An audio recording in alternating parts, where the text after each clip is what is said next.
respected teachers and my dear friends. Good morning to one and all. My name is Theertha. I am studying in grade 9 at International Indian School, Jeddah. Today I am here to narrate an interesting math story on numbers. So let's begin the story. There was once a little girl called Jane. She lived with her parents in a small town of Germany. She used to score very good marks in all the subjects except in maths. And the only thing she hated the most were numbers.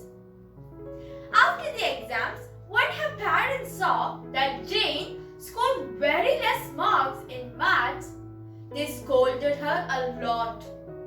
That night, she was talking to herself. She was thinking that if there were no numbers or there was no maths in this world, then what would happen? Slowly, she fell asleep. In her sleep, she had a dream. In her dream world, it was morning. Jane could not get up because her alarm didn't ring. And she woke up only when the sunlight from the window fell on her. She quickly got ready for her school. When she reached the bus stop, she could not identify if it was her bus or not. By taking the help from many people, she somehow reached the school. Then she decided to inform her parents. But again, she failed to do this.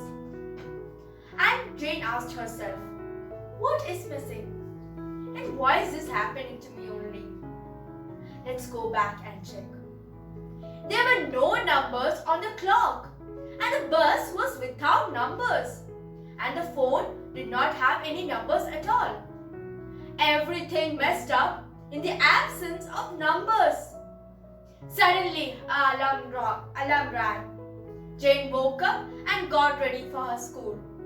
She was very confused about her dream. So she decided to ask her teacher, Mrs. Elizabeth, about this.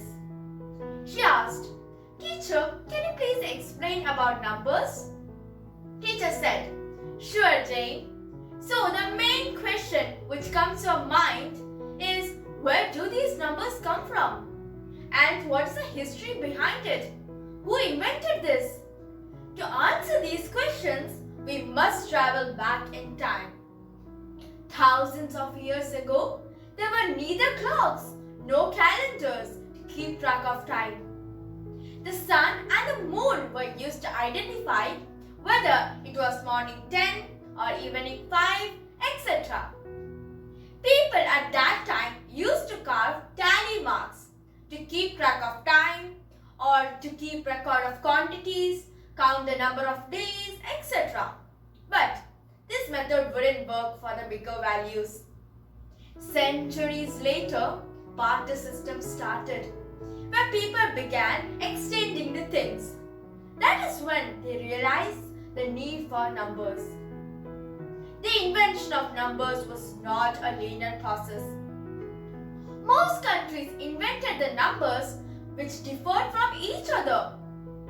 Later, when they started traveling from one place to another for business, they could not read properly because their number system were different. So they must have decided to stick with the current number system which we are using now, which is easier to understand and universally accepted by everyone. Today we represent numbers on a number line. So let me explain the numbers present on the number line. First are the natural numbers. They begin from the number 1.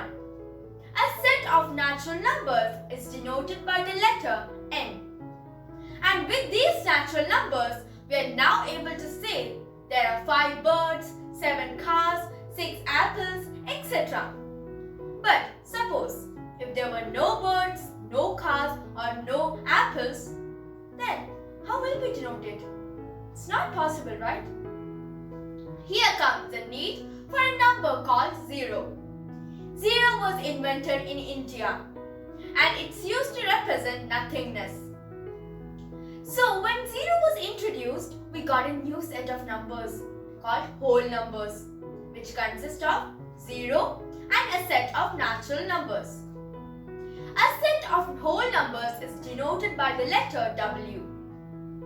We also have negative numbers on the number line, like -1, -2, -3, etc., which is used to represent temperature below 0.